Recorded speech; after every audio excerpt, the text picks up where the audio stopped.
in the scriptorium of Canterbury Cathedral during the autumn of 1243. A young illuminator named Beatrice spent her days transforming blank vellum into works of reverence and beauty. Her world was one of pigments and gold leaf, of silence broken only by the scratch of quills and the distant tolling of bells. Welcome to this peaceful hour of night. I am honored to share this time with you. As darkness settles around us, we will journey together to the heart of Canterbury's scriptorium, following Beatrice through the patient craft of manuscript illumination. Allow yourself to sink deeper into comfort, knowing that this story asks nothing of you but to simply listen and rest. Beatrice, 26 years old, sat at her angled desk near the eastern window, where morning light would soon stream through the thick glass. Her ink-stained fingers rested on the wooden surface, the calluses along her thumb and forefinger testimony to years of holding brushes and quills. Auburn hair, streaked with lighter strands from hours in the sun gathering plants for pigments, was tucked beneath a linen cap that kept errant locks from falling into her work. The scriptorium held the particular stillness that comes just before dawn, when the world seems suspended between night and day. Candles flickered on each desk, their warm glow pooling on vellum pages and casting gentle shadows against the stone walls. The scent of beeswax mingled with the earthy smell of oak gall ink, and the faint mineral tang of ground pigments waiting in their small ceramic pots. Somewhere in the monastery, a brother had begun to ring the bell for lauds, each tone drifting through the corridors like a question asked of the sleeping world. She had been assigned a psalter, a book of psalms intended for the private devotions of a wealthy merchant's wife. The vellum before her was smooth calfskin parchment, prepared by the monastery's own workers, scraped and stretched until it held the luminous quality of captured moonlight.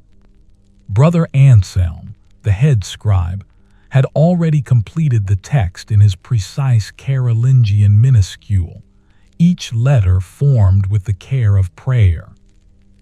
Now the pages waited for her touch, for the decorated initials and border flourishes that would transform words into something approaching the divine.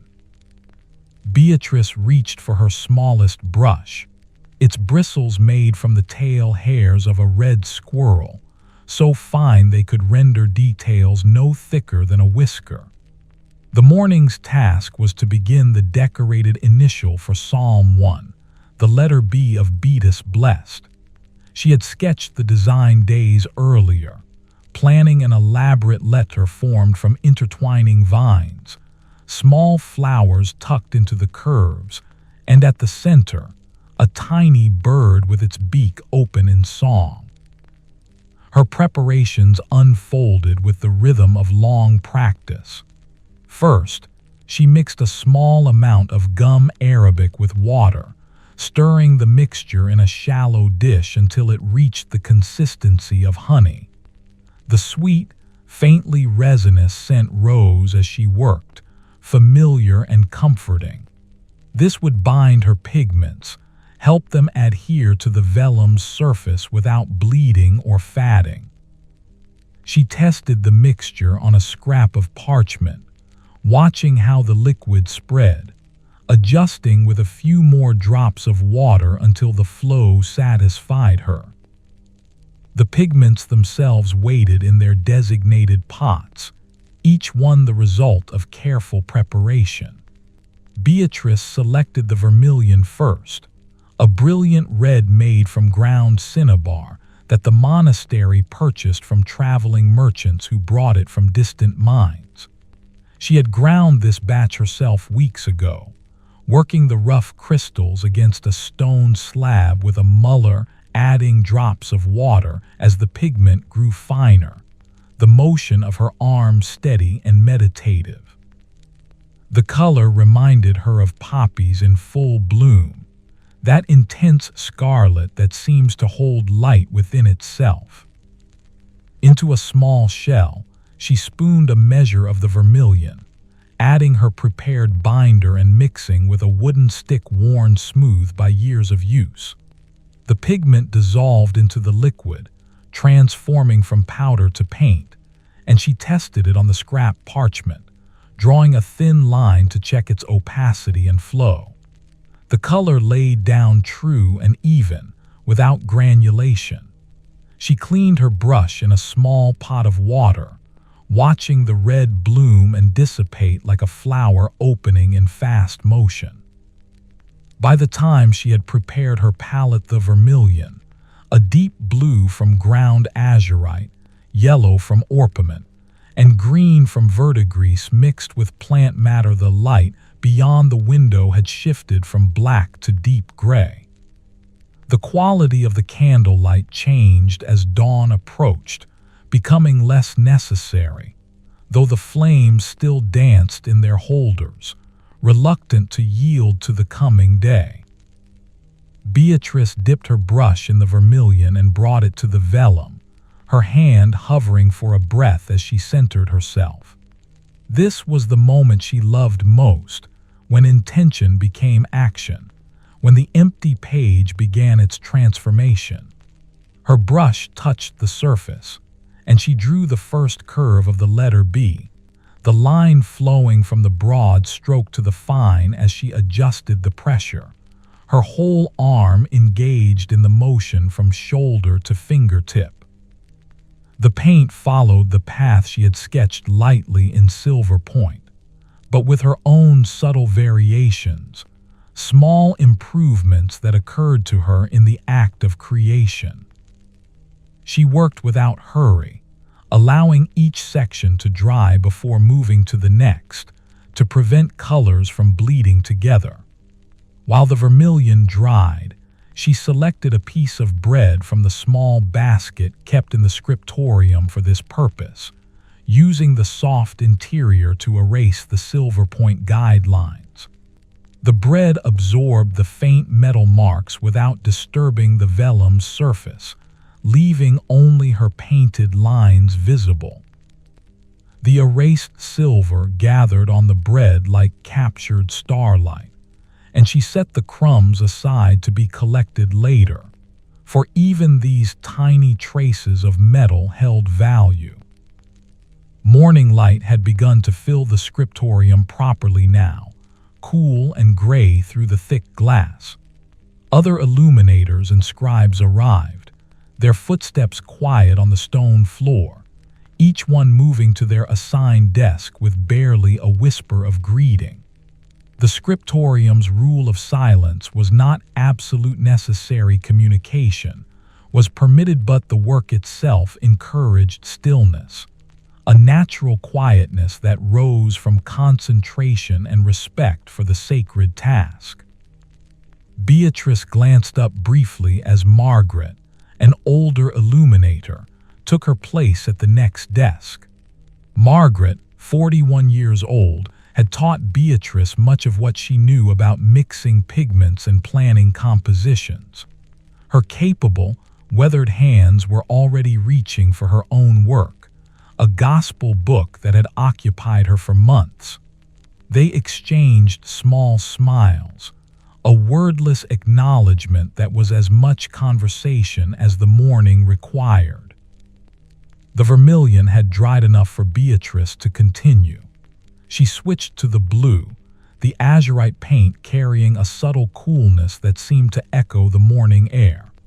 With this, she began to paint the small flowers she had planned for the letter's interior curves, each bloom no larger than her smallest fingernail. The work required absolute steadiness, her breathing slow and even, her body finding that place of calm where the hand becomes an extension of vision, where intention and action unite without thought.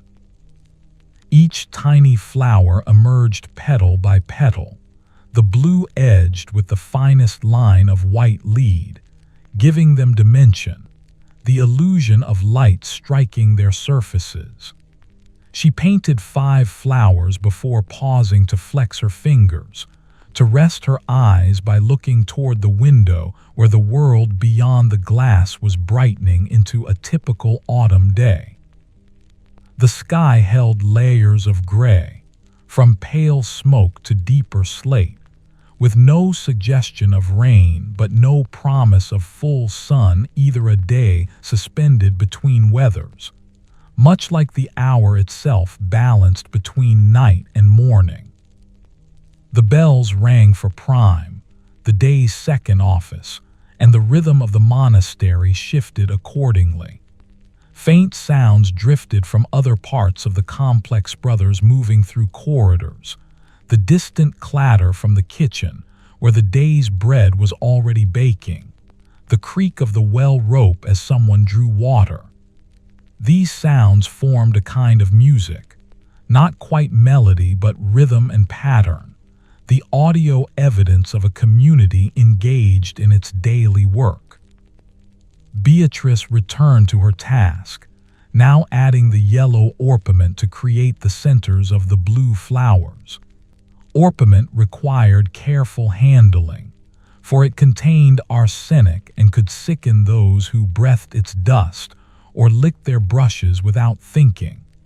She had learned to work with it respectfully, never putting her brush to her lips as she might with other colors, always washing her hands thoroughly after its use. The bright yellow it produced, though, was worth the caution, a color like sunlight made tangible, warm and radiant even in small quantities. The morning continued its gentle progression, marked not by the passage of hours but by the accumulation of small completions. Each element of the decorated initial required its own sequence of steps, its own patience. The vines that formed the letter's outer structure needed the green verdigris, applied in layers to build depth, with each layer drying before the next.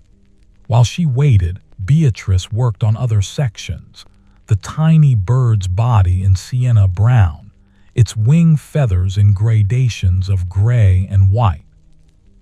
Her mind wandered as her hands worked, not in distraction, but in that particular state of relaxed awareness that comes with deeply familiar tasks. She thought about the woman who would receive this psalter, imagining her running her fingers over these very pages, perhaps tracing the letters as she prayed. The thought pleased Beatrice, this connection across time and distance, her work becoming part of another's spiritual life. It was one of the aspects of illumination that brought her the deepest contentment, this sense of creating something that would outlive her, that would carry beauty and devotion forward into years she would never see. By the time the bells announced terse, the mid-morning office, the decorated initial had begun to take its full form. The letter B stood complete in its basic structure, the vines and flowers all painted, though still lacking the final details that would bring it fully to life. Beatrice set down her brush and stood, stretching carefully, feeling the slight stiffness in her back and shoulders that came from holding one position. She walked to the window, looking out at the cathedral's stone walls, the garden where the herbalist brothers tended their medicinal plants, the distant glimpse of the city beyond the monastery's precinct. The view was one she had seen countless times, yet it never failed to interest her. Today she noticed how autumn had begun to show itself more clearly in the garden, the herb stalks gone brown and brittle, ready to be cut back for winter. A brother moved among the raised beds, his movements unhurried as he gathered the last of the season's growth, placing stems into a woven basket he carried. Even from this distance, she could identify him by his deliberate pace and the way he paused to examine each plant before cutting Brother Thomas, the herbalist, who treated his plants with the same reverence she brought to her vellum and paint. When Beatrice returned to her desk, she found that Margaret had placed a small apple beside her paint pots, a gesture of quiet kindness. The fruit was from the monastery's orchard, its skin showing the russeted green typical of autumn apples, with a scent that carried notes of earth and sweetness. Beatrice glanced toward Margaret, who was absorbed in her own work, and felt a warmth of gratitude that needed no words. She ate the apple slowly, savoring each bite, the crisp texture and the way the flavor started sharp and ended sweet. The small break refreshed her, prepared her for the afternoon's work, which would require perhaps even more precision than the morning's labor. For now came the gold. The gold leaf was kept in a small wooden box lined with silk, each sheet thinner than a whisper, so delicate that a breath could send it floating. Beatrice opened the box with care, revealing the stack of tissue-thin squares, each one separated by paper. The gold caught the light even in the box's shadow, that particular glow that no other material could match, not yellow like orpiment, but something richer, deeper, a color that seemed to exist beyond the normal spectrum. She had planned to use the gold to highlight certain elements of the initial, to make them catch the eye and reflect candlelight when the book's owner read by evening. The tiny bird's wing tips would be gold, as would small accents on the flower's stamens, and a delicate line tracing the outer edge of the letter itself. Gold application required different techniques than paint, a different kind of patience. First, she prepared the areas to receive the gold by painting them with a mixture of gesso, a paste made from gypsum, white lead, and sugar. The gesso would dry with a slight raise, and more importantly, it would remain slightly tacky, giving the gold something to adhere to. She applied it with her smallest brush, creating tiny raised dots for the flower stamens, a thin line for the letter's edge, and small crescents for the bird's wing tips.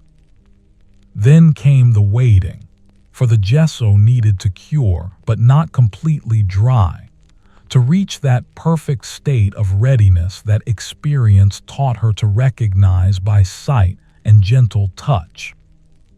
While the gesso healed, Beatrice prepared her other tools. A burnisher made from a wolf's tooth set in a wooden handle would be used to polish the gold once applied, to bring out its full brilliance. A gilder's cushion, a small padded board, would give her a surface to cut the gold leaf. And a gilder's knife, its blade worn thin by years of use and sharpening, would allow her to cut pieces of gold to the sizes she needed. These tools were kept with the same care as her brushes, for they were equally essential to her craft. The light beyond the window had reached its midday quality, a diffuse brightness that held no particular direction, as if the whole sky had become a single source of illumination. This was good light for checking her work, for seeing the small details without the sharp shadows that morning or afternoon sun could create. Beatrice tested the gesso with the tip of her finger, feeling for that particular slight stick that meant it was ready. The timing was right. She cut her first piece of gold leaf, working at the gilder's cushion, the delicate square separating from its paper with the gentlest encouragement. Using a special brush made from squirrel tail, its hairs naturally static and able to pick up the gold's electrical charge. She lifted the piece and carried it toward the vellum. Her breath was shallow, controlled, for even a strong exhalation could send the gold drifting away. The gold touched the prepared gesso on one of the flower stamens, adhering instantly. Beatrice used a larger, softer brush to press it gently into place, ensuring full contact. Excess gold around the edges would be brushed away later, but for now, she simply moved to the next spot, cutting another piece, lifting it, applying it. The work unfolded in a rhythm of repetition, each action a small ceremony of focus and care. By the time the bells announced sext, the midday office, she had applied gold to all the planned areas. The initial glowed on the page, the metal catching the light with a quality that paint, no matter how skillfully applied, could never match. But it was not yet finished.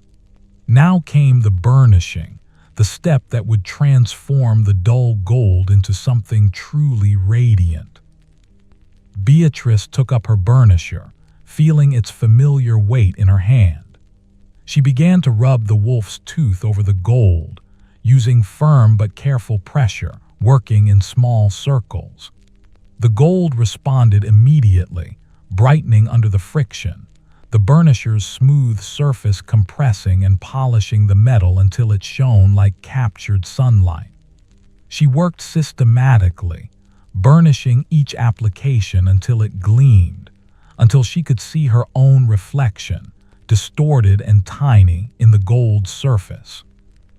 The afternoon had settled into that particular quality of autumn days when time seems to slow, when the hours between midday and evening stretch out, peaceful and uncommitted.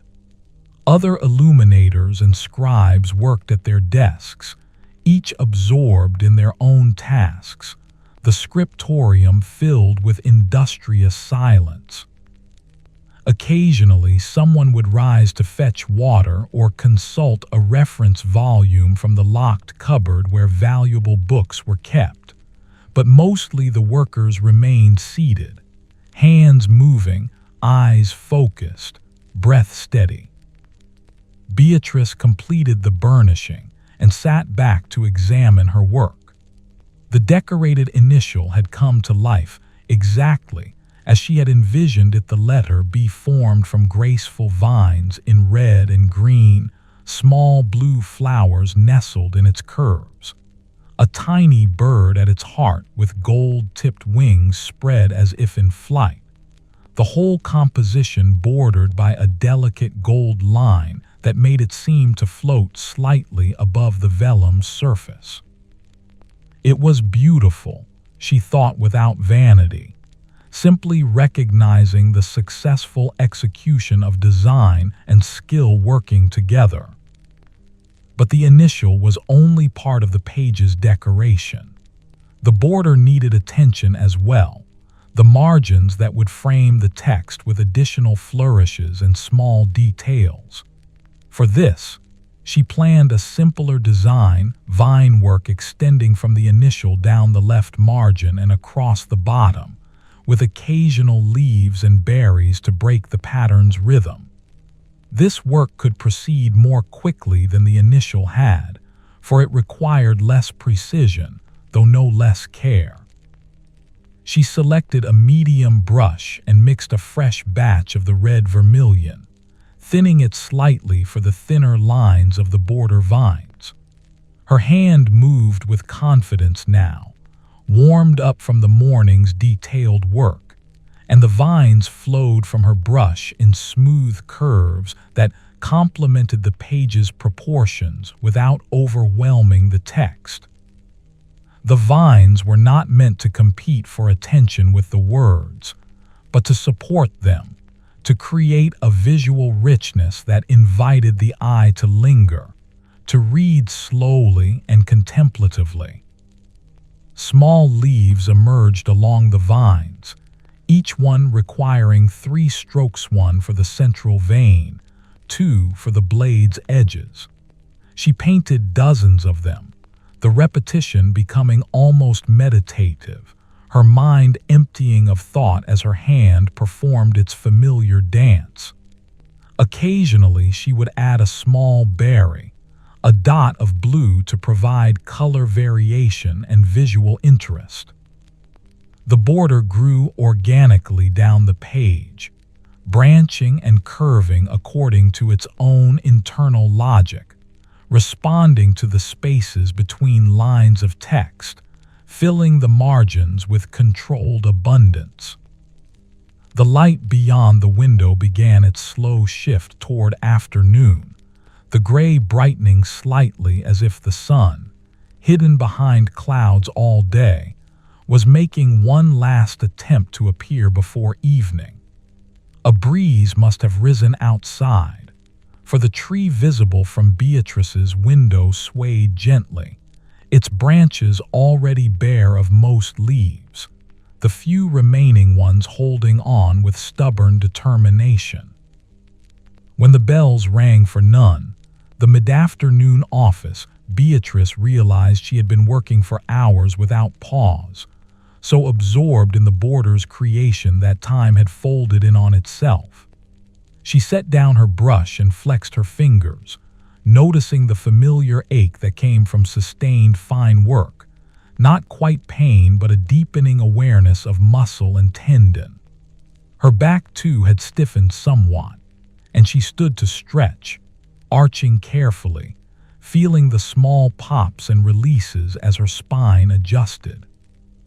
Margaret had already departed for the brief break permitted between offices, and others in the scriptorium were rising as well, some heading toward the cloister where one could walk and move blood back into limbs grown still from sitting.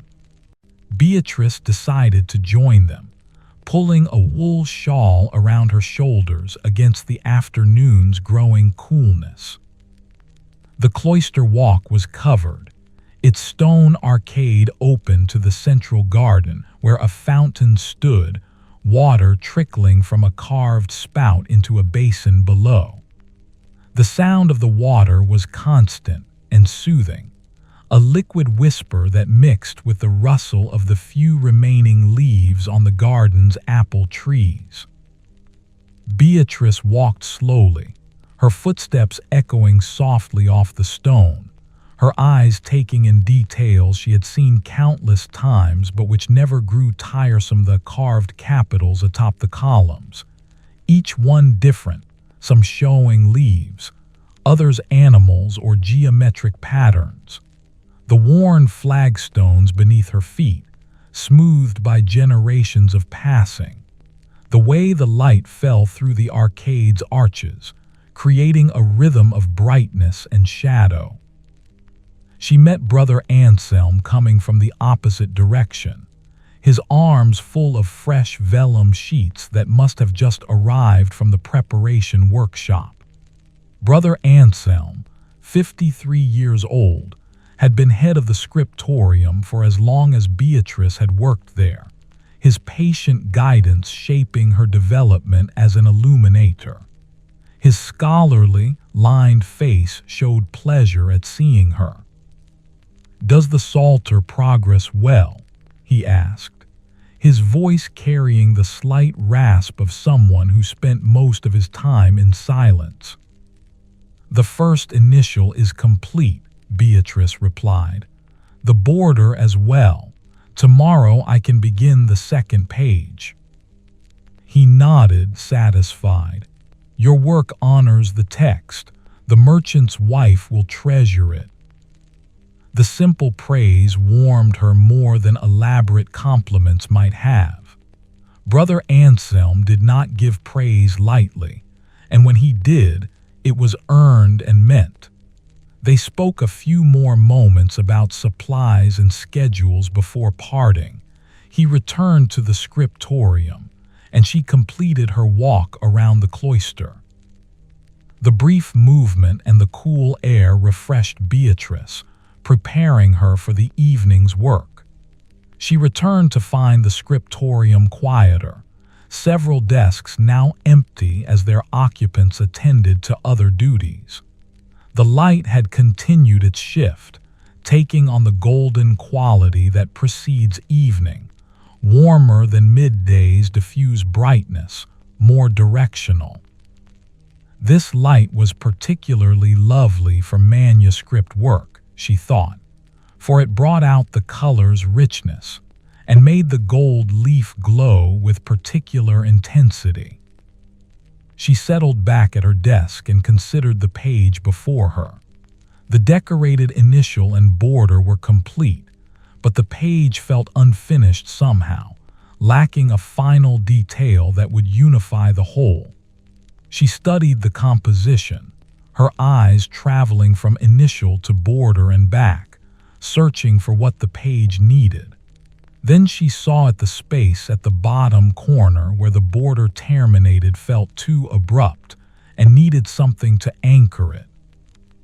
A small dragon, she decided, its body coiled at the corner, tail extending into the border's final curl, mouth open in a friendly expression rather than anything fierce.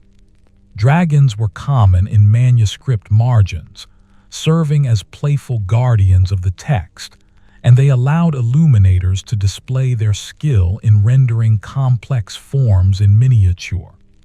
This one would be tiny, no larger than her thumbnail, but it would provide the visual weight the corner needed. Beatrice sketched the dragon lightly in silver point, working out its proportions and pose. The body would coil twice, the tail extending up into the border vine, the head turned to face outward from the page, one small forepaw raised as if in greeting. Wings, partially folded, would add another layer of visual interest. The sketch pleased her, and she reached for her paints.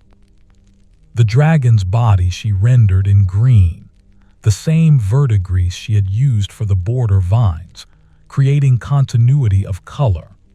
The wings she painted in blue, giving them delicate membrane structures with careful lines of darker paint. Small scales along the body emerged from patient stippling with her finest brush, each tiny mark adding texture. The dragon's eye was a single dot of white with an even smaller dot of black at its center, creating the impression of brightness and awareness. A small curl of red from its mouth suggested breath or perhaps speech, for this was clearly a civilized dragon, a creature of manuscripts rather than legends.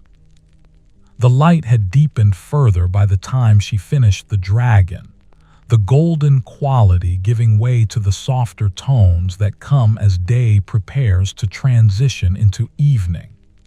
Candles were being lit around the scriptorium by Brother Timothy, whose daily task this was, moving from desk to desk with his taper, each new flame adding its warm glow to the gathering dimness.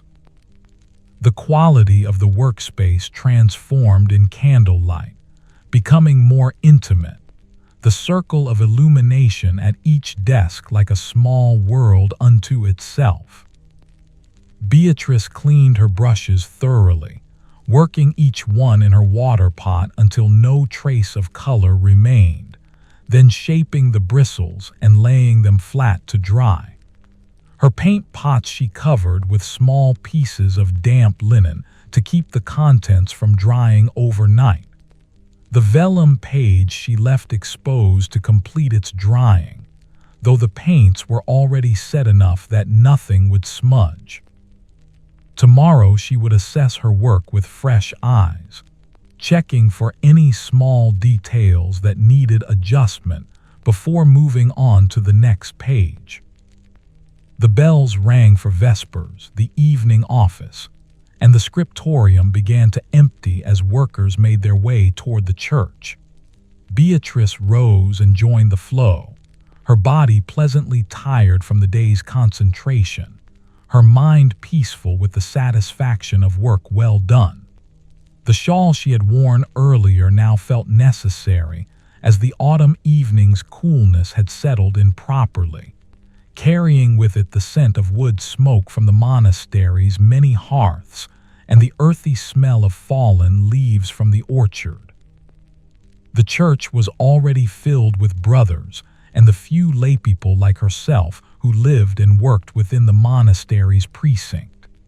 Candles blazed on the altar and in wall sconces, their light reflecting off the stone and the colored glass of the windows, now dark with night outside but still visible as shapes of deeper shadow. Beatrice found her usual place near the back, standing among other layworkers, and let the familiar rhythms of the office wash over her. The chanting began, Latin words rising and falling in the modal melodies she had heard since childhood, when her father had first brought her to the monastery to apprentice with the illuminators. The sound filled the church's volume, echoing off stone, creating layers of harmony as the melody line met its own reflection.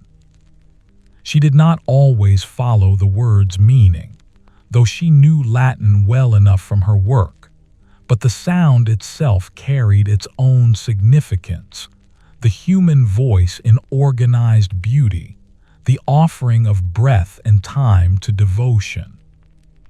Her mind wandered gently through the day's work, not in worry or assessment but in simple reflection.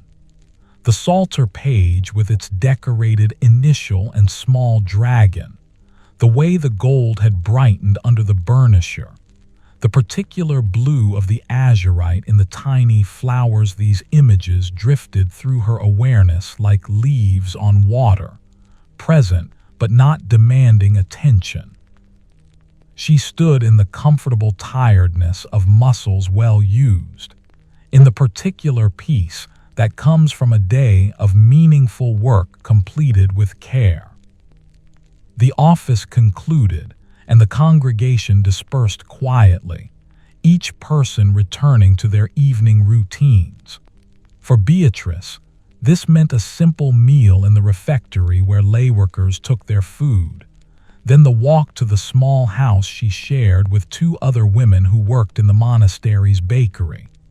The night was clear and cold, stars visible between passing clouds, the air carrying the promise of frost before morning. Her housemates were already preparing for sleep when Beatrice arrived, their day having started before dawn in the bakery's heat. They exchanged quiet greetings as Beatrice readied herself for bed, washing her hands and face in the basin of cold water, changing into her night shift, braiding her auburn hair to keep it from tangling in sleep. The bed was narrow but comfortable, its straw mattress topped with wool blankets that she pulled close against the night's chill.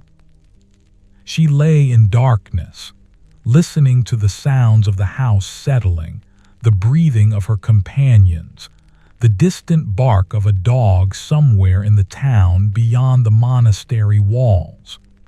Her hands still held the memory of the day's work, the ghost sensation of brush against vellum, the particular pressure needed to control the paint's flow.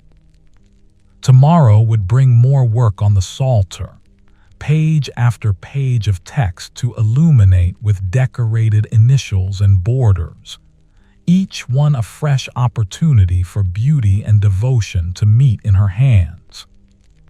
The thought was peaceful rather than daunting, for this was her calling, her place in the world's order. Some grew food, some healed the sick, some taught or governed. She transformed vellum and pigment into beauty-created objects that would carry prayer and devotion through time. It was enough. It was everything.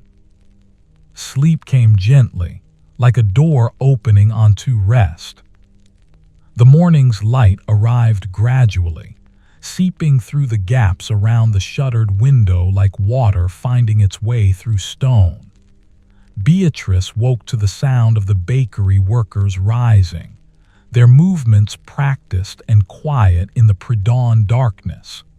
She lay still for a moment, letting wakefulness settle fully into her body before the day's demands began. The air in the room was cold enough that her breath made faint clouds, and she could hear the first birds beginning their morning calls outside, tentative notes testing the silence. She rose and dressed quickly, the chill encouraging speed. The wool gown she pulled over her linen shift still held yesterday's warmth from hanging near the hearth overnight, a small comfort. Her fingers worked through the braid she had slept in, combing out tangles before replaiting and coiling the auburn hair beneath her cap. The ritual of dressing was familiar enough that her hands moved without conscious direction, allowing her mind to drift toward the day ahead. Outside, the monastery grounds held that particular quality of early autumn mornings when frost had begun to touch the grass, each blade silvered and crisp. The path to the refectory crunched softly under her feet, and she could see her breath joining the mist that hung low over the herb garden. Other early risers moved through the half-light, shadows becoming people as they drew closer, each one heading toward their morning tasks with the purposeful quiet of those accustomed to rising before the sun. The refectory was warm from the kitchen's constant fires, and the scent of fresh bread filled the space with an almost tangible presence. Beatrice collected her morning portion, a thick slice of brown bread, a piece of cheese, and a cup of small beer, the weak brew that served as morning drink. She ate standing near one of the hearths, letting its warmth seep into her while the bread's dense texture and the cheese's sharp flavor prepared her body for the hours of work ahead.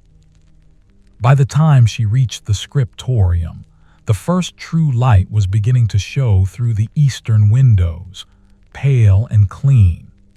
The room still held the night's coolness, but Brother Timothy had already been through, lighting a few candles at strategic locations to supplement the growing daylight. Beatrice settled at her desk and unwrapped the cloth she had draped over yesterday's work, revealing the completed first page of the Psalter. In the fresh morning light, she examined what she had created. The decorated initial stood firm and balanced, the gold catching even the modest illumination and throwing it back enriched. The border vines moved with pleasing rhythm down the margin, and the small dragon at the corner seemed to watch the text with benevolent attention. She allowed herself a moment of quiet satisfaction before turning to the day's actual task.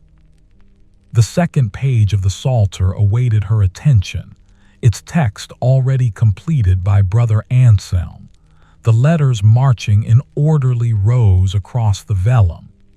This page began Psalm 8, and she would need to create a decorated initial for the letter D of Daman, O Lord.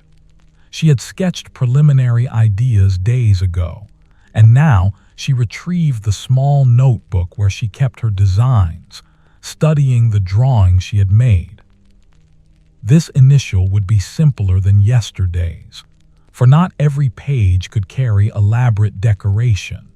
The Psalter would become too heavy, too expensive. Instead, she planned a decorated letter using only 2 colors and no gold, relying on the design's elegance rather than material richness. The letter D would be formed from a vine that terminated at top and bottom in stylized acanthus leaves, with the vine itself populated by small roundels containing abstract floral patterns. She prepared her workspace with the same careful attention as the day before, mixing fresh gum Arabic solution, selecting the pigments she would need, today just the vermilion and the blue azurite. The morning's coolness made the gum Arabic slightly thicker, and she added an extra measure of water, testing the consistency on her scrap parchment until it flowed properly. These small adjustments were part of the craft's deeper knowledge, the understanding that materials changed with weather and season, that the illuminator must adapt accordingly. Her first strokes laid down the D's basic structure in vermilion, the curved lines flowing from her brush with the confidence of yesterday's practice. The letter needed to be large enough to command attention, but not so large as to overpower the text block, a balance she had learned to judge instinctively over years of work. She painted the outer curve first, then the inner, creating the letter's characteristic shape, leaving space within the curves for the decorative elements she would add once the base color dried. While the vermilion cured, Beatrice walked to the scriptorium's window and looked out at the day establishing itself. The frost was burning off where sunlight touched the ground, though shadows still held their silver coating. In the garden, she could see Brother Thomas already at work, his movements suggesting he was harvesting the last root vegetables before the ground froze too deeply. A cart waited nearby, half filled with what looked like turnips and parsnips, their pale shapes catching the light. The view shifted her awareness outward from the intense focus that manuscript work required, giving her eyes and mind a chance to rest before returning to the page's demands. She noticed how the cathedral's stones changed color in morning light, the gray warming to something closer to honey where the sun struck directly. A pair of crows moved across the sky, their calls harsh but somehow companionable, the sound of creatures going about their business with straightforward determination. When she returned to her desk, Margaret had arrived and was already absorbed in her gospel book, the older illuminator's capable, weathered hands moving with practiced economy. Other workers filtered in as the morning progressed toward the hour of prime, each one settling into their work with minimal fuss. The scriptorium filled gradually with the soft sounds of industry, brush against vellum, the rustle of pages being turned, the occasional quiet footfall as someone moved to fetch supplies. Beatrice tested the vermilion with a gentle touch and found it ready for the next stage. She mixed her blue and began adding the interior decorations to the letter D, painting small roundels at regular intervals along the inner curve.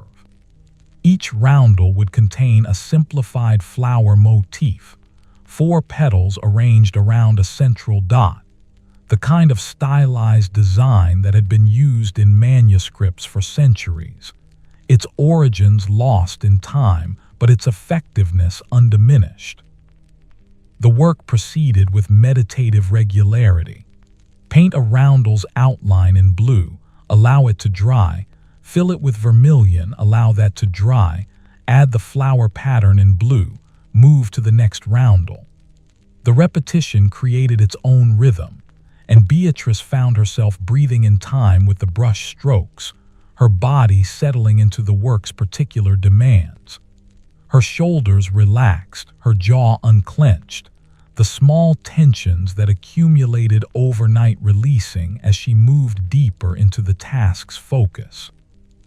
The bells announced prime, their tones moving through the monastery's stones, and she heard the distant sound of the community gathering for the office. She continued working, for her duty was here, her prayer expressed through pigment and care rather than spoken words. The idea pleased her, that devotion could take many forms, that the hands that mixed colors served the same purpose as the voices that sang psalms. By mid-morning, the decorated initial was complete, and she moved on to the page's border decoration.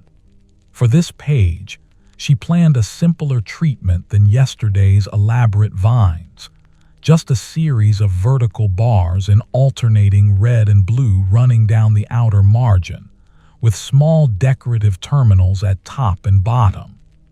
This style was quicker to execute while still providing visual richness, and it created a pleasing contrast with the previous page's more organic decoration. She worked steadily through the morning, establishing the border's rhythm, the vertical bars marching down the margin in orderly procession. Each bar required careful attention to keep it straight and even, but the work was less demanding than yesterday's curved vines, allowing her mind to wander in pleasant idleness while her hands maintained their discipline. Her thoughts drifted to the Psalter's eventual owner, that unnamed merchant's wife who would receive this book as a possession of both spiritual and material value. Beatrice wondered what the woman was like, young or old, devout or merely dutiful, educated enough to read Latin or dependent on memorized prayers. The manuscript would enter that unknown life and become part of its daily rhythm, a companion in devotion, perhaps eventually an heirloom passed to daughters or granddaughters. The consideration brought a sense of connection across time and distance, her work in this quiet scriptorium reaching forward into lives she would never witness. It was a kind of immortality, she supposed, though not the sort that came with fame or recognition. Instead, it was the quiet persistence of carefully made things, objects that outlived their creators simply by being too beautiful, too useful, too well crafted to discard. The morning progressed toward noon, marked by the bells for terce and then sext, the light strengthening and then beginning its slow decline toward afternoon. Beatrice completed the border decoration and sat back to assess the page as a whole. The decorated initial anchored the text block, the vertical bars provided structure to the margin, and the overall effect was one of dignified simplicity, appropriate for a psalm that spoke of human smallness before divine majesty. She cleaned her brushes and stood to stretch, feeling the familiar stiffness that came from sustained sitting.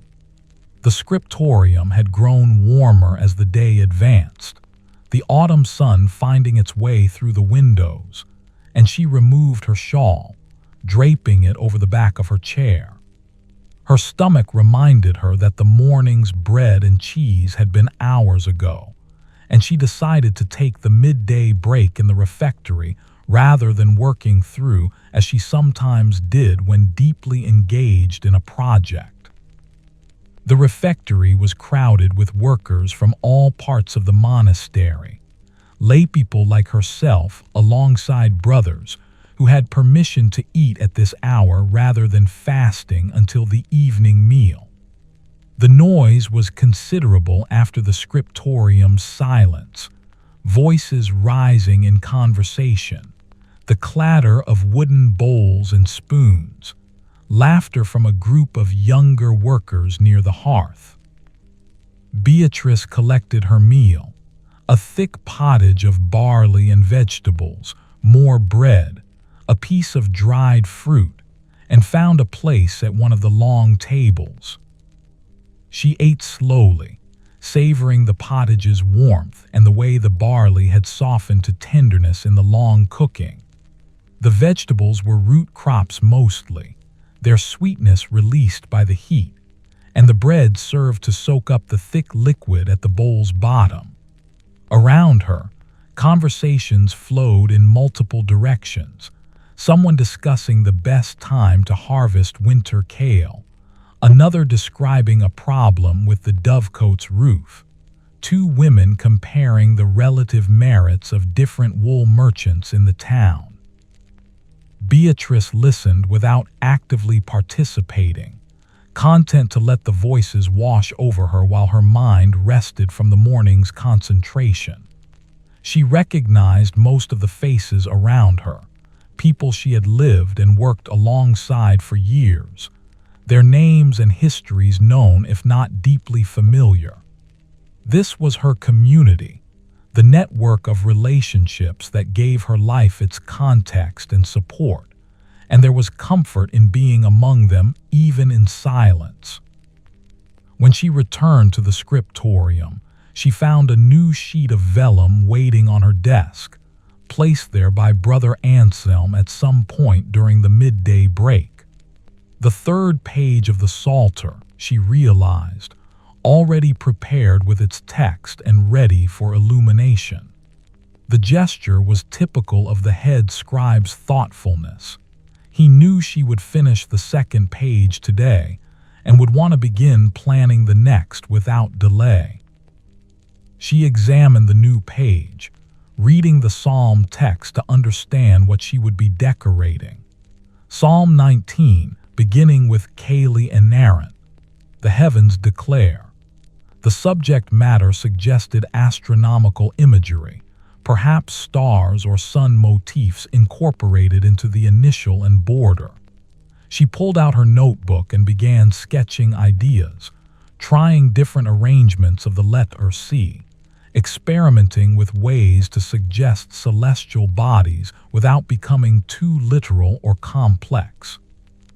The afternoon light was particularly lovely for this kind of planning work, warm and steady without the harshness of midday sun.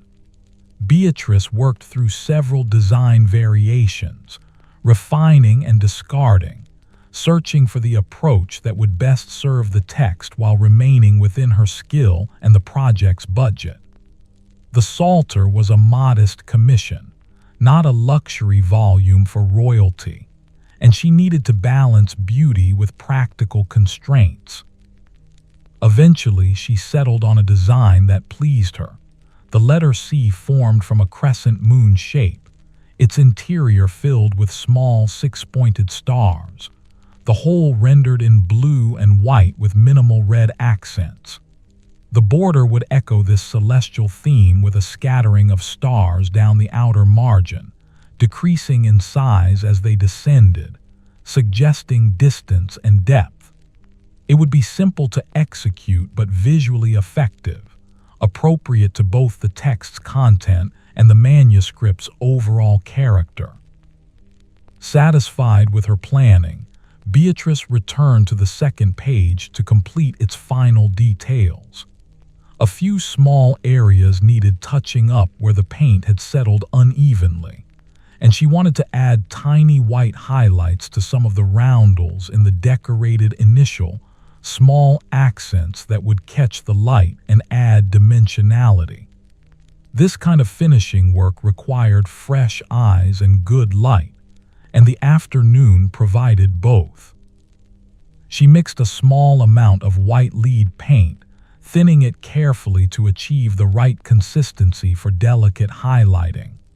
The white lead was toxic, she knew, though less immediately dangerous than some other pigments. Still, she worked with respect, keeping her hands away from her face, resisting the habit of licking her brush to point it, washing thoroughly when finished. These precautions had been drilled into her during her apprenticeship, part of the craft's necessary wisdom. The highlights went on in tiny strokes, mere suggestions of light striking rounded surfaces. She added them to the flower motifs within the roundels, giving each petal a small touch of white on its upper edge. The effect was subtle but transformative. Suddenly, the flat design seemed to have volume, to exist in space rather than merely on the surface. It was a small magic, this illusion created by paint and careful placement, and it never ceased to please her. By the time the bells rang for none, the mid-afternoon office, the second page was truly complete. Beatrice set it aside to join yesterday's finished page, two parts of the growing whole that would eventually comprise the entire psalter. The sense of progress was satisfying, the accumulation of completed work like coins adding up to eventual wealth, except that here the currency was beauty and devotion rather than silver or gold. She decided to begin work on the third page immediately, while the afternoon light remained strong and her hands still remembered the morning's rhythm. The basic structure of the letter C came first, that crescent moon shape she had designed, rendered in the deep blue azurite. She painted it in sections, building up the color in layers to achieve the intensity she wanted, allowing each layer to dry before applying the next. The blue deepened with each pass, moving from the pale clarity of sky to something richer, denser, more suggestive of night. The afternoon stretched out peacefully, the scriptorium quiet except for the usual sounds of work, Margaret's occasional quiet cough, the scratch of Brother Anselm's quill as he worked on a new text, the distant sound of someone hammering in the monastery's workshop, the regular music of the fountain in the cloister beyond the windows. These sounds formed a kind of companionship, the audio evidence of other people engaged in their own tasks, each one contributing to the larger community's life and work.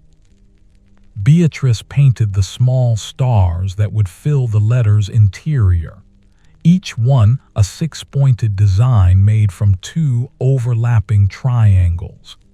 She used white lead for the stars, giving them brightness against the blue background, and when that dried, she added tiny dots of red at each star's center, small accents that gave them additional visual interest. The work was precise but not difficult, and she found herself settling into that state of relaxed attention where time became fluid, where the passage of hours registered only through changes in light and the progression of bells marking the divine offices. The stars multiplied across the letter's interior, a constellation contained within the crescent moon shape, and gradually the design took on the quality she had envisioned, celestial but not literal, decorative but appropriate to the text. When the letter itself was complete, she moved on to the border stars, scattering them down the outer margin in the pattern she had planned, varying their sizes to suggest depth and distance. The light had begun its late afternoon shift toward evening gold when she completed the last small star at the page's bottom corner.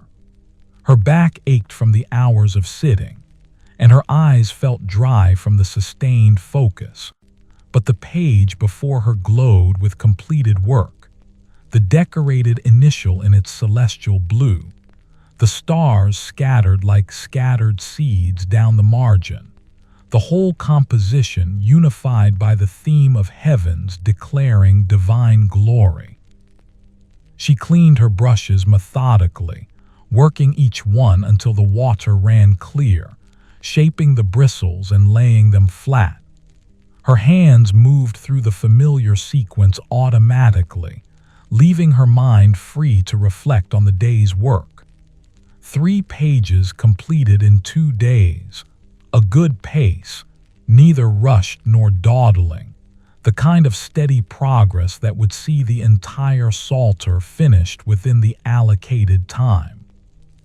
The bells announced vespers, and Beatrice joined the flow of workers leaving the scriptorium, her body tired but satisfied, her mind at peace with the knowledge of work well done.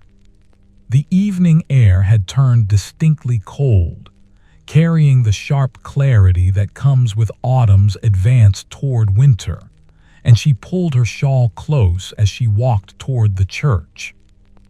The evening office unfolded with its familiar rhythms, the chanting voices rising and falling in patterns that seemed to echo the day's own cycle of effort and rest, tension and release, concentration and relaxation. Beatrice stood in her usual place, letting the sounds wash through her without trying to follow every word, simply allowing herself to be present in this moment of communal devotion. Her body still, her breathing slow, her awareness expanded to include the gathered people, the candle-lit space, the stone walls that held generations of such gatherings. After Vespers came the evening meal, simpler than midday's pottage, bread and cheese again, some dried apples stewed with honey and cinnamon, a cup of ale. The refectory was quieter at this hour, the day's work done, people tired and ready for rest rather than conversation. Beatrice ate mechanically, fueling her body without much attention to taste, her thoughts already drifting toward the comfort of her bed and the sleep that would restore her for tomorrow's work. The walk back to her house took her past the scriptorium's windows, and she glanced up to see candlelight still burning within, Brother Anselm working late, as he often did, or perhaps one of the scribes making up time lost to other duties during the day. The sight was comforting somehow, evidence of dedication and care, the quiet faithfulness that kept the monastery functioning day after day, year after year, century after century.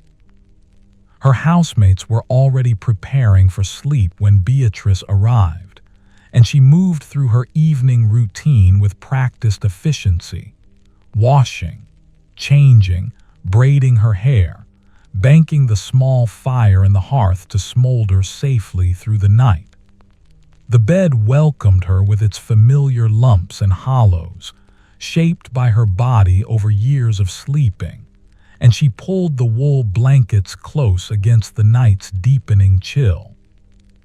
In the darkness, she could hear the sounds of the house and the world beyond, breathing, settling beams, a dog barking, the wind rising and moving through trees now mostly bare of leaves. Her hand still held the phantom memory of the day's work, the ghost sensation of brush moving across vellum, the particular pressure and release that created lines and shapes and colors. Tomorrow would bring more pages, more initials to decorate, more borders to design, the work continuing in its patient progression toward completion. The thought carried no burden, only anticipation. This was her life's work, her calling, her contribution to the great ongoing project of preserving and beautifying sacred texts. Some built cathedrals, some composed music, some taught theology. She painted small, perfect flowers on vellum pages, created decorated letters that would guide readers' eyes, added beauty to words that spoke of divine mysteries. It was enough. It was everything. Sleep arrived like a benediction, welcomed and complete. Morning arrived with the sound of rain, a steady pattering against the shutters that spoke of the weather's change from the previous day's clarity.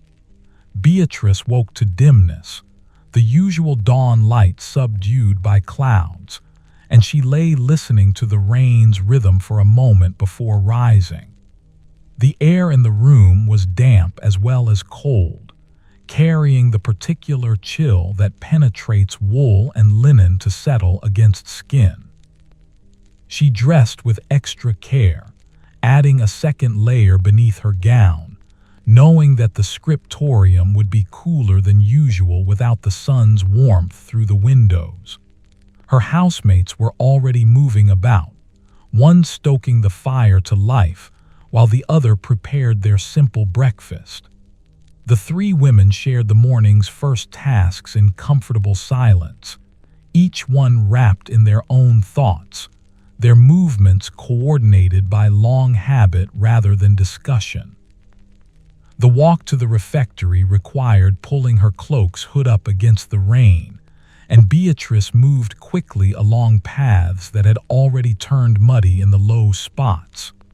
Other workers hurried through the gray morning, heads down, intent on reaching shelter. The monastery grounds looked different in rain, the stones darker, the garden plants bowed under the water's weight, puddles forming in the courtyard's uneven paving. It was the kind of morning that made indoor work feel like a particular blessing, a refuge from the weather's demands. The refectory's warmth enveloped her immediately, steam rising from the many bodies gathered there, the smell of wet wool mixing with bread and porridge. She ate her morning meal standing near the hearth, letting the fire drive the damp from her clothes before heading to the scriptorium. The bread was fresh enough to still hold warmth at its center, and she broke it into pieces, eating slowly, in no hurry to leave the fire's comfort. When she finally made her way to the scriptorium, she found the space transformed by the rain's presence.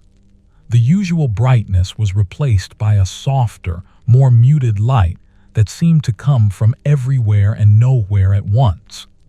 Candles had been lit at every desk despite the hour, their flames necessary to supplement the day's dimness.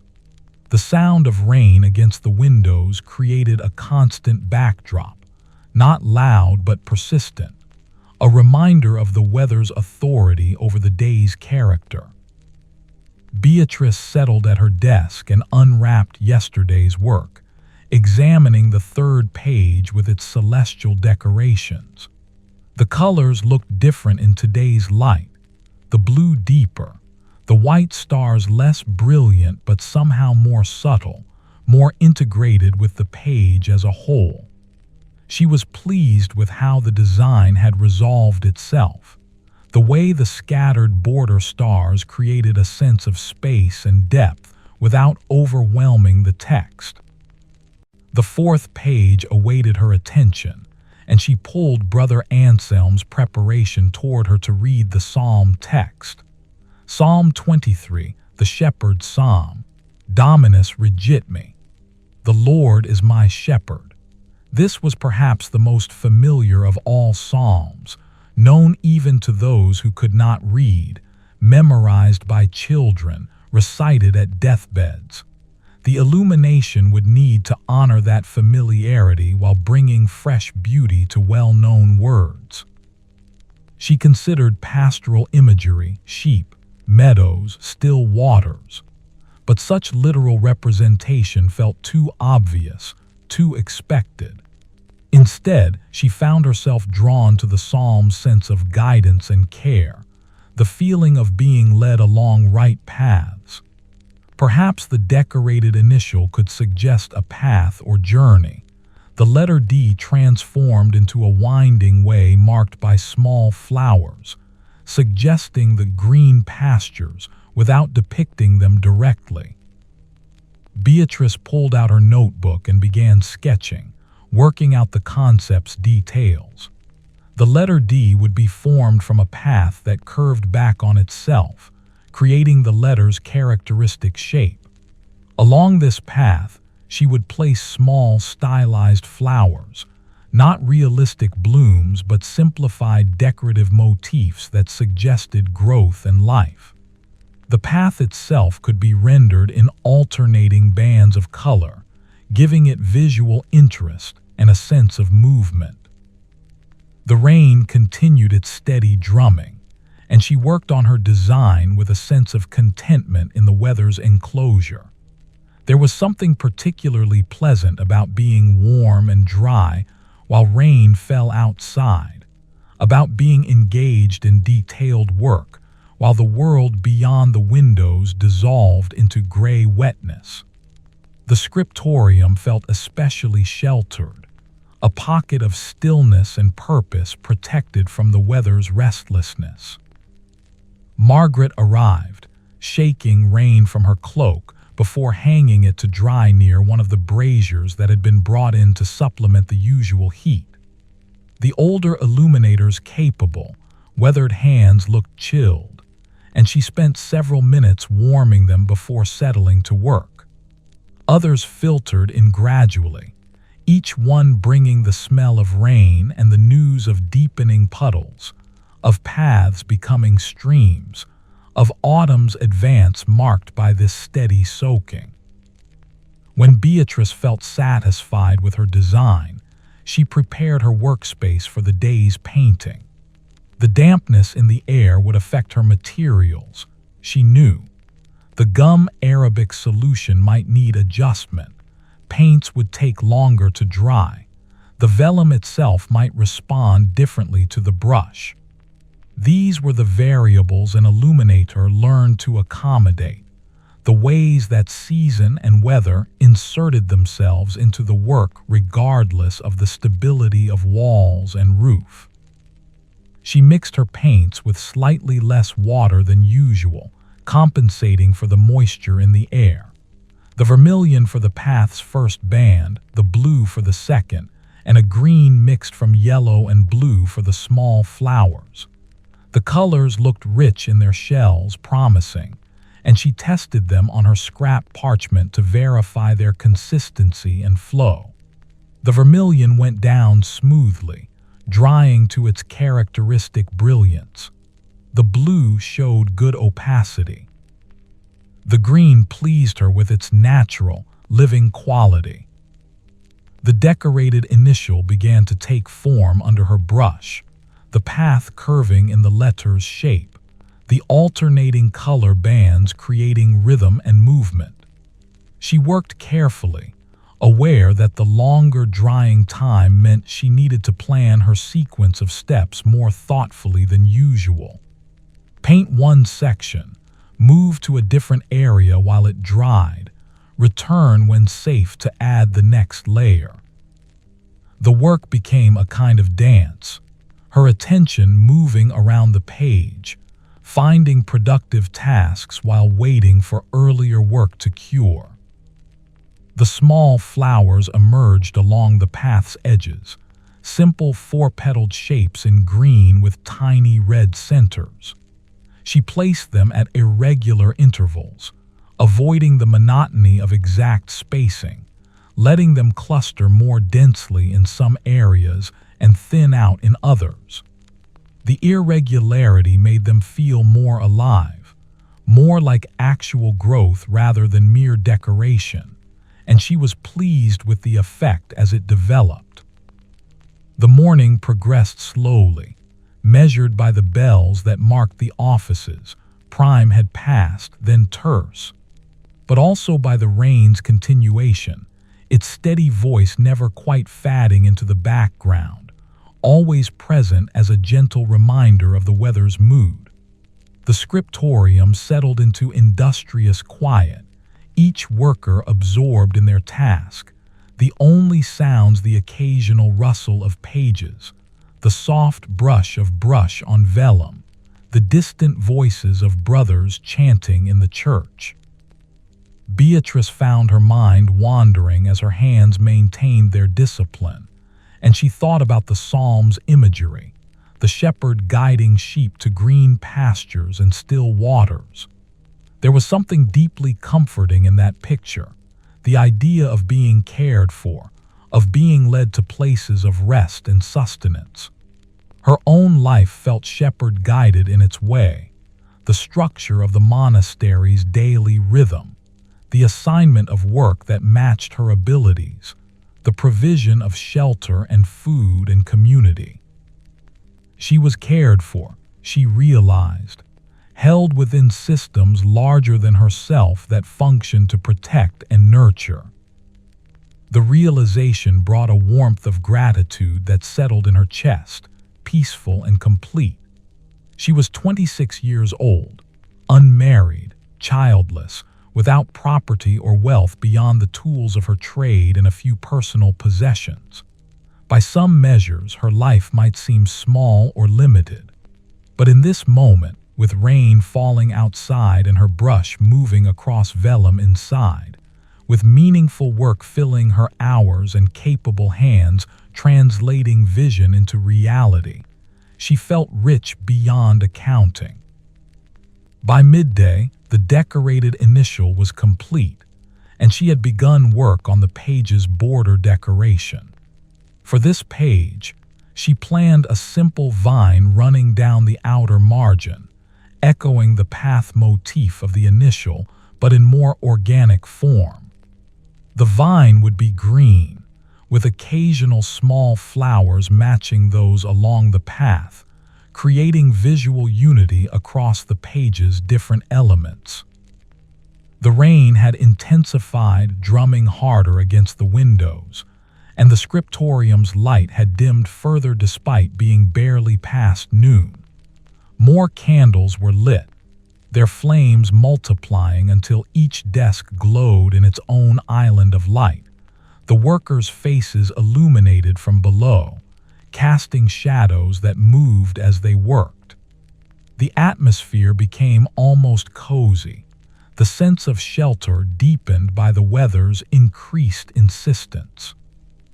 When the bells announced sext, Beatrice decided to remain at her desk rather than brave the rain to reach the refectory. She had brought an apple from breakfast, and she ate it slowly while examining her morning's work. The psalm page was developing well, the path initially suggesting journey and guidance without becoming too literal, the border vine beginning to frame the text with living growth. Tomorrow she would add final details, perhaps some small highlights to give the flowers more dimension, and then the page would be complete. The afternoon stretched ahead, and she decided to use the remaining hours for preparatory work on future pages rather than continuing immediately with the current one. The slower drying times meant she would be waiting frequently if she tried to add more layers today, but she could sketch designs, plan color schemes, and prepare materials for tomorrow's work. She pulled out the next several pages of the Psalter, reading through the psalm texts to understand what she would be illuminating in the coming days. Psalm 32, Psalm 40, Psalm 51, each one presenting its own character and themes, each one requiring decoration that would honor its particular spirit while maintaining the manuscript's overall coherence. This kind of planning was essential work, less visible than the actual painting, but no less important to the project's success. Beatrice sketched rough designs in her notebook, working out basic concepts without committing to final details. For Psalm 32, which spoke of forgiveness and joy, she considered a decorated bee with flowing ribbons, suggesting celebration and release. For Psalm 40, with its theme of patient waiting, perhaps a simpler design, something quiet and steady rather than elaborate. For Psalm 51, the penitential psalm, something more austere, limited color, emphasis on form rather than decoration. The planning work engaged a different part of her mind than the actual painting did, requiring conceptual thinking rather than precise execution, imagination rather than discipline. She enjoyed this phase of the work, the freedom to explore possibilities without the commitment of paint on vellum, the space to consider and reconsider before making final choices. Margaret rose from her desk and came to stand beside Beatrice, looking over her shoulder at the sketches. The older illuminator studied them in silence for a moment before speaking. "The ribbon idea for Psalm 32 is good," she said, her voice carrying the slight roughness of one who spoke infrequently. "But consider using gold leaf for the ribbons themselves. The commission can afford small amounts of gold on select pages, and this psalm's theme justifies the expense. Beatrice nodded, seeing immediately how the suggestion improved the design. Gold ribbons would catch light, would seem to move and shimmer as the page was turned or read by candlelight, and would embody the joy the psalm described. It was exactly the kind of insight that came from Margaret's decades of experience, the ability to see not just what would work, but what would work best. "Thank you," Beatrice said, and Margaret nodded, returning to her own desk without further comment. It was typical of the older woman, generous with knowledge, sparing with words, her teaching embedded in brief observations rather than lengthy explanations. Beatrice had learned much from her over the years, not through formal instruction, but through exactly such moments, small corrections and suggestions offered when needed and otherwise remaining absorbed in her own work. The afternoon progressed toward evening, the rain never ceasing, the light fading earlier than usual under the heavy clouds. Candles were replenished as they burned down, the scriptorium becoming a space of collected firelight, each flame a small defiance against the day's dimness. The warmth of so many candles raised the temperature slightly, creating a pleasant contrast with the cool dampness pressing against the windows. Beatrice completed her planning and cleaned her work area, organizing her materials for tomorrow's tasks. The rhythm of the day had been different from usual, shaped by the weather's insistence, but no less satisfying for that difference. Work had been accomplished, pages had progressed, beauty had been added to sacred text. The rain might alter the day's character, but it could not diminish the purpose that drew her here morning after morning, year after year. The bells for Vespers rang, their tones somehow softened by the rain, and she joined the flow of workers leaving the scriptorium. The church would be damp despite its mass of stone, she knew, the kind of penetrating chill that no number of candles could fully dispel. But the gathering itself would provide warmth, the press of bodies, the shared voices raised in chant, the sense of community united in devotion regardless of weather. The evening office unfolded as it always did, the familiar psalms and responses, the modal melodies that had carried these words for centuries. Beatrice stood in her usual place, listening to the rain on the roof high above, a counterpoint to the chanting below, nature and human effort each pursuing their own patterns, intersecting but not interfering, coexisting in the way that all things found their place within the divine order. After Vespers, the evening meal was especially welcome, the pottage thick with barley and root vegetables, seasoned with herbs from the garden's summer abundance, preserved now in bundles hanging in the kitchen's dry warmth. Beatrice ate 2 full bowls, her body demanding fuel after the day's concentration in the damp coolness, and she allowed herself a second piece of bread, soaking up the pottage's flavorful liquid. The walk back to her house required navigating puddles that had grown throughout the day, and she picked her way carefully, not wanting to soak her shoes through.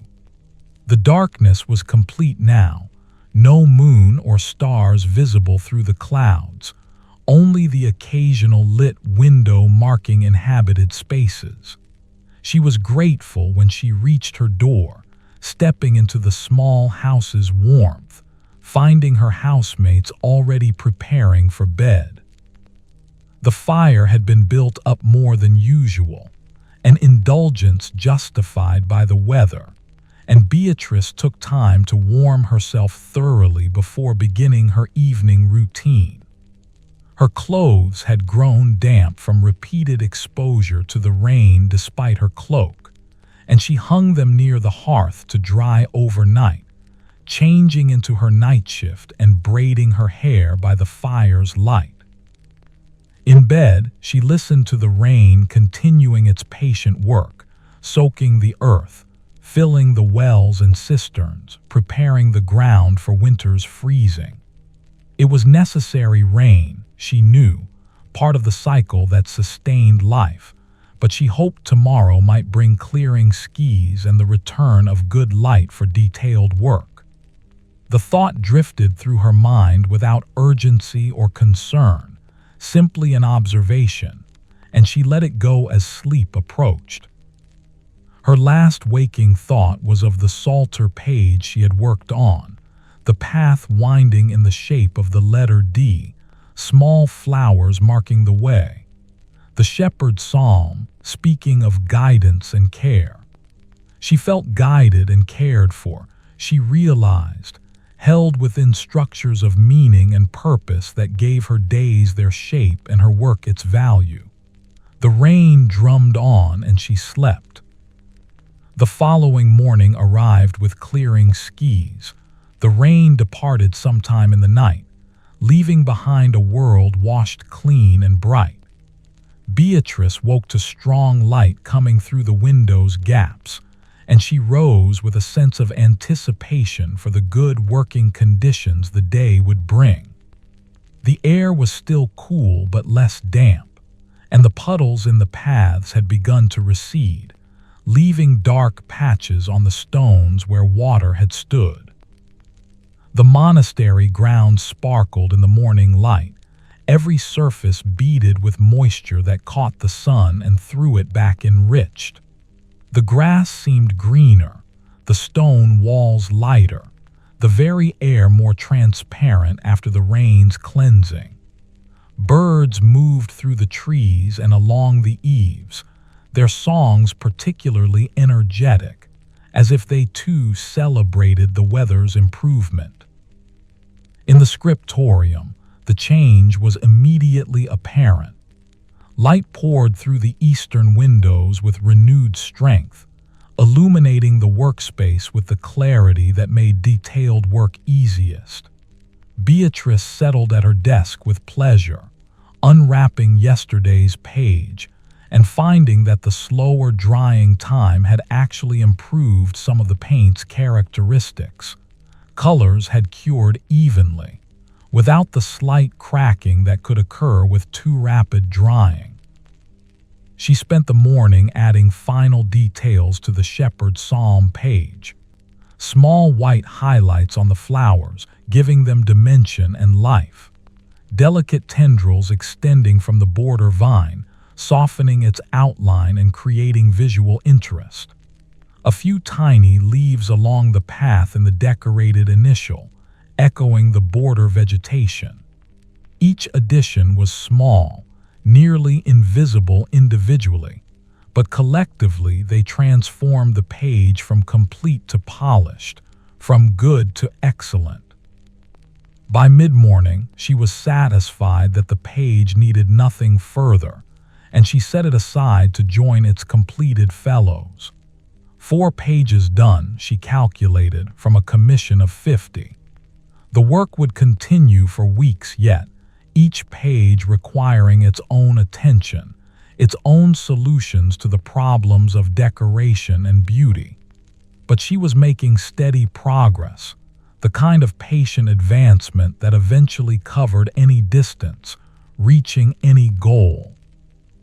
The 5th page called to her, and she turned to it with fresh energy, ready to begin the cycle again, reading the text, conceiving the decoration, sketching the design, preparing materials, applying paint. The work was repetitive in its overall pattern but endlessly varied in its details, each page a new problem to solve, a new opportunity for beauty to serve devotion. Brother Anselm paused at her desk as he passed, carrying a stack of freshly prepared vellum sheets. He glanced at her completed pages, his scholarly, lined face showing approval. "The merchant's wife will pray with joy in her heart when she holds this psalter," he said quietly. "Your work serves both beauty and devotion well." The praise settled warmly in Beatrice's chest, validation from one whose judgment she respected. She thanked him simply, and he moved on, distributing the vellum to various desks before returning to his own work. The exchange had been brief, barely interrupting the workspace's quiet, but it carried weight beyond its brevity, recognition of skill, acknowledgement of dedication, confirmation that her work mattered within the larger purpose they all served. The day unfolded with the particular sweetness of good light and successful work, hours passing in productive absorption, the manuscript growing page by page toward its eventual completion. Beatrice worked steadily through the morning and into afternoon, her hands sure, her vision clear, her sense of purpose unwavering. This was her life's work, and she embraced it fully, grateful for the opportunity to contribute beauty to the world, to serve devotion through her particular gifts. The bells marked the offices, the sun traced its arc across the sky, and the work continued in its patient rhythm, ordinary and extraordinary at once, daily and eternal, temporal and sacred. She was an illuminator, a maker of beauty, a servant of the text, and in this moment that was everything. The days that followed settled into a rhythm as steady as the monastery's bells, each morning bringing Beatrice to her desk with fresh vellum awaiting illumination, each evening releasing her to rest with the satisfaction of work completed. The weather cycled through autumn's variations, clear mornings giving way to cloudy afternoons, occasional mist settling over the grounds at dawn, the air growing progressively cooler as the season advanced toward winter. She worked through the Psalter's pages in sequence, each one presenting its own character and challenges. Psalm 32 received its decorated initial with gold leaf ribbons as Margaret had suggested, the metal catching light and seeming to dance on the page. Psalm 40's decoration was quieter, a simple letter E formed from intertwined stems, patient and steady in its visual rhythm. Psalm 51, the penitential text, was rendered in austere beauty, minimal color, emphasis on elegant line work, the restraint itself expressing the psalm's spirit of contrition and hope. The manuscript grew page by page, the completed sheets accumulating in a careful stack on the corner of her desk. Brother Anselm checked her progress regularly, his scholarly, lined face showing consistent approval, occasionally offering a suggestion about color balance or design proportion, but mostly allowing her creative judgment to guide the work. This trust pleased Beatrice, validation that her skills had matured beyond apprenticeship into true mastery of her craft.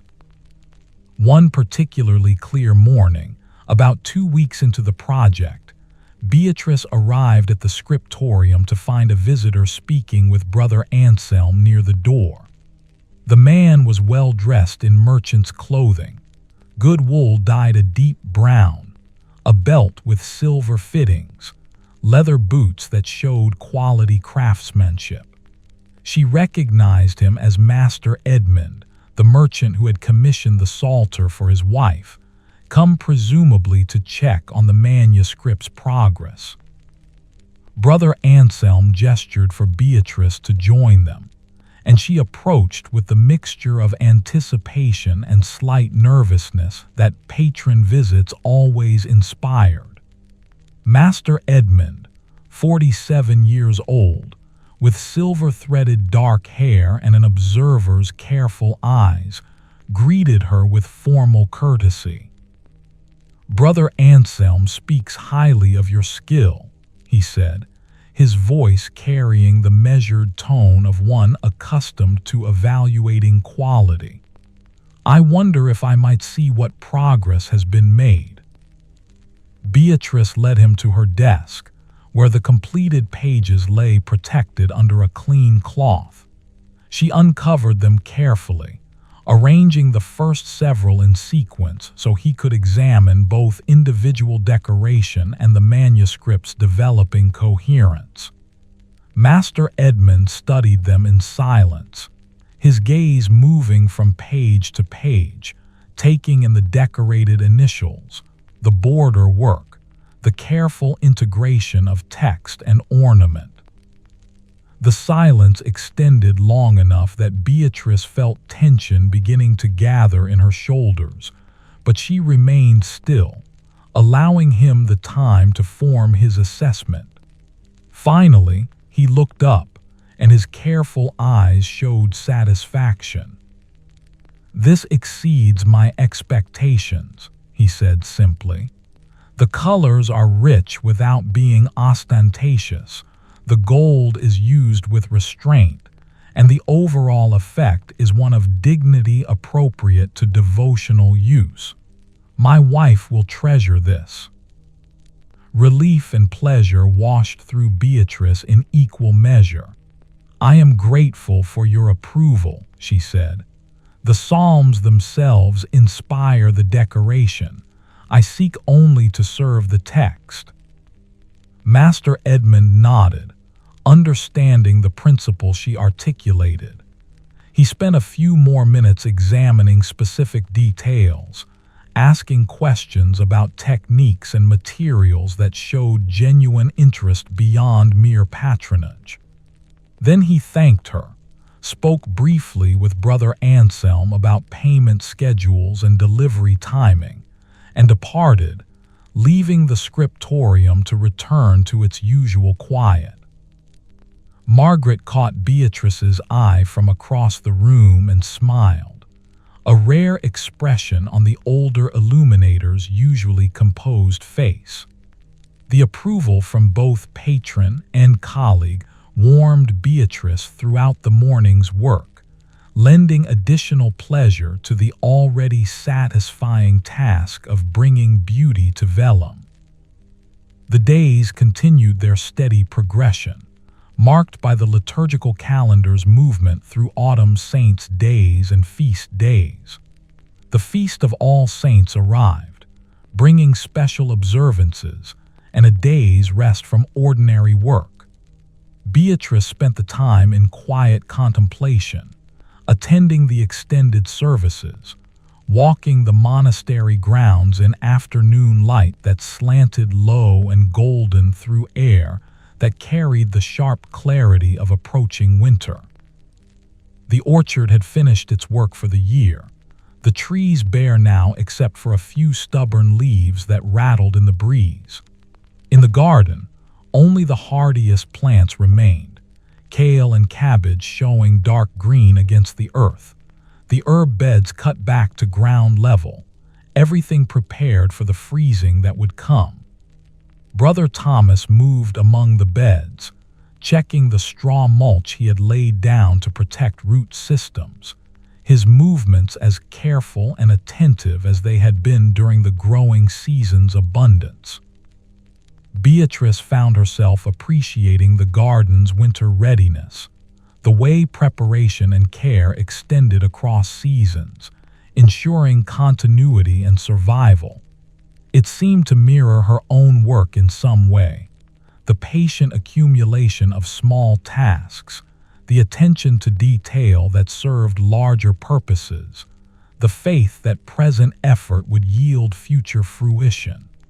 She was not a gardener, but she understood the gardener's mind, the commitment to nurturing growth over time. When work resumed the following day, she returned to the Psalter with renewed focus, aware that the project had passed its midpoint.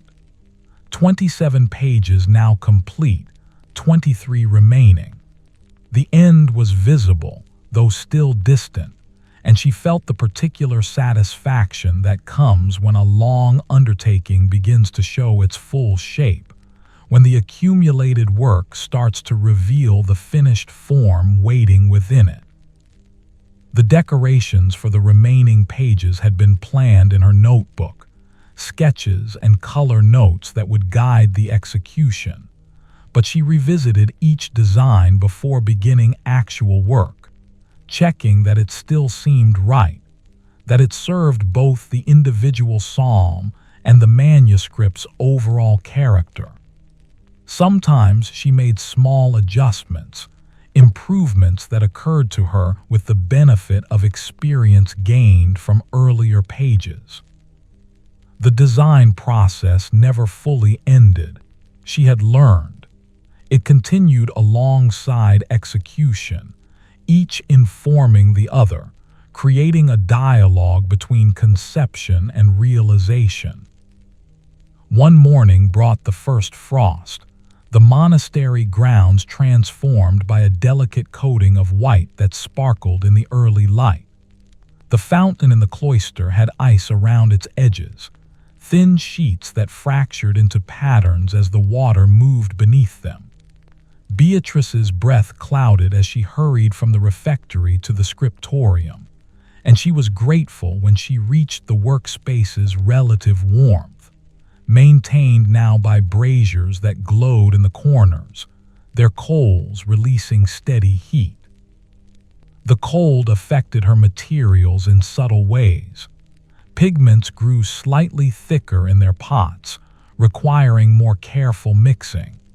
The gum Arabic solution needed warming before use, achieved by setting its container near a brazier for a few minutes. Even the vellum felt different, crisper, less yielding, though it relaxed once exposed to the room's warmth. These were seasonal adjustments, part of the craft's ongoing negotiation with the physical world, and Beatrice accommodated them without complaint, simply adapting her techniques as conditions required.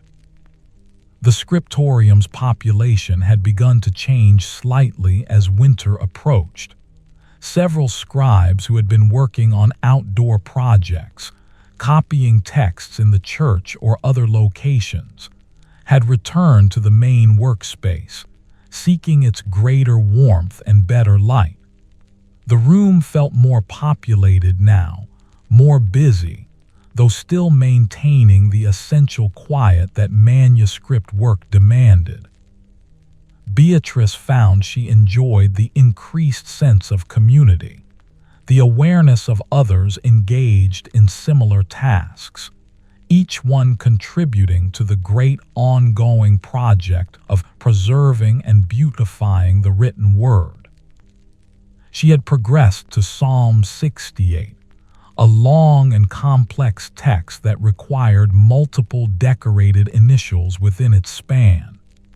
The primary initial, the letter E of exurgat, demanded particular attention. This was one of the Psalter's more important pages, and Brother Anselm had indicated that additional resources could be devoted to its decoration.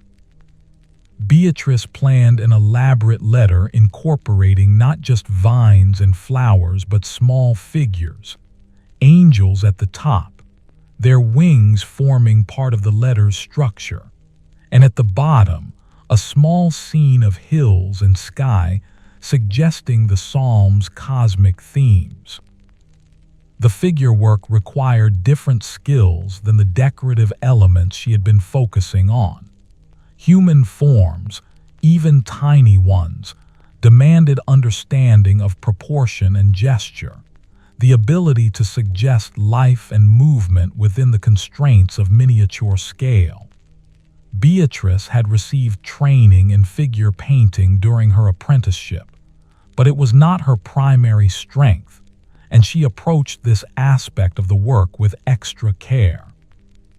She began with preliminary drawings in her notebook, working out the angels' poses and the relationship between their wings and the letter's form.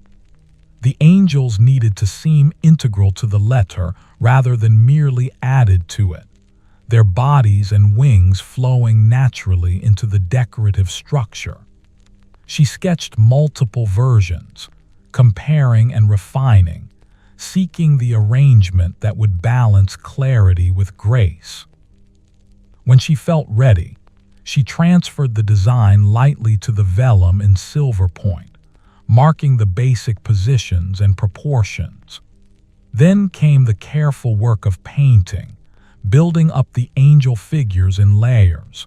First the basic flesh tones, then the details of faces and hands, then the robes in blue and white, and finally the wings in gradations of gold and cream that suggested light and ethereal substance.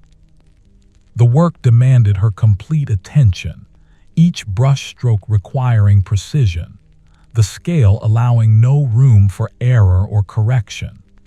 She painted one angel completely before moving to the second, allowing herself the satisfaction of seeing one figure finished before tackling the next. The completed angel seemed to hover at the letter's top, its wings spread, its face serene, its gesture of raised hands suggesting praise and wonder. The morning had passed into the afternoon by the time she completed both angels, and she sat back to rest her eyes and stretch her shoulders, which had grown tight from the sustained concentration. Margaret appeared beside her desk with a cup of warm cider, a kindness that brought grateful tears to Beatrice's eyes. She had not realized how tired she was until the older illuminator's gesture revealed it. "Drink slowly," Margaret said, her capable, weathered hand steadying the cup as Beatrice accepted it. "Figure work is demanding. You have done well. The angels have life in them." Beatrice sipped the cider, feeling its warmth spread through her chest, the spiced sweetness reviving her energy. "Thank you," she managed, the words inadequate to express her appreciation for both the drink and the encouragement. Margaret simply nodded and returned to her own work, leaving Beatrice to finish the cider in grateful silence. The afternoon light was already beginning its decline toward evening when she resumed work, adding the small scene at the letter's bottom, stylized hills rendered in green and brown, a strip of blue suggesting sky. The whole composition simplified to read clearly at small scale. This was easier work than the angels had been, and she completed it steadily, feeling the satisfaction of seeing the elaborate initial come together as she had envisioned it. By the time the bells announced vespers, the primary initial was complete, and Beatrice felt the particular exhaustion that comes from work that has demanded everything one has to give. The page would still need border decoration, but that could wait for tomorrow. Tonight she needed rest, food, and the restoration that sleep would bring. The evening office passed in a blur of candlelight and chanting, her body present but her mind drifting in the pleasant emptiness that follows deep concentration. She ate her evening meal mechanically, tasting nothing, aware only of her body's need for fuel. The walk back to her house required conscious effort, her feet finding the familiar path by habit rather than attention. In bed, she fell asleep almost immediately, dropping into darkness like a stone into still water, her last awareness the pleasant ache in her shoulders, and the ghost sensation of brush moving across vellum. Her dreams, when they came, were filled with wings and colors, angels moving through spaces of blue and gold, songs without words rising in harmonies she could not quite hold upon waking. The next morning brought clouds but no rain, a soft gray light that was actually excellent for detailed work. Beatrice felt restored by sleep. Her energy returned, her hands steady and sure. She examined yesterday's angel figures in the fresh light and found them satisfactory, requiring no corrections or additions. The satisfaction of seeing them hold up under scrutiny pleased her deeply. The border decoration for this important page would need to match the initials' elaboration, and she planned an intricate vine pattern punctuated with small roundels containing symbols relevant to the psalm's themes: a sun for divine glory, a mountain for God's dwelling place, a harp for music and praise. The work would require most of the day, but she looked forward to it, the challenge engaging rather than daunting. As she mixed her paints and prepared her brushes, she reflected on how far the Psalter had progressed. More than half finished now, the remaining pages clearly mapped in her notebook, the patron satisfied, the work meeting the standards she held for herself. There was comfort in this progress, in the steady accumulation of completed work that would eventually comprise the finished manuscript. The scriptorium settled into its daily rhythm around her, other illuminators and scribes absorbed in their own projects, Brother Anselm moving among the desks offering guidance and checking quality, the bells marking the offices, the light shifting gradually across the floor as the sun traced its hidden path behind the clouds. This was her world, these were her people, this was her work, and in this moment she wanted nothing more. Her brush touched vellum, and the vine began to grow.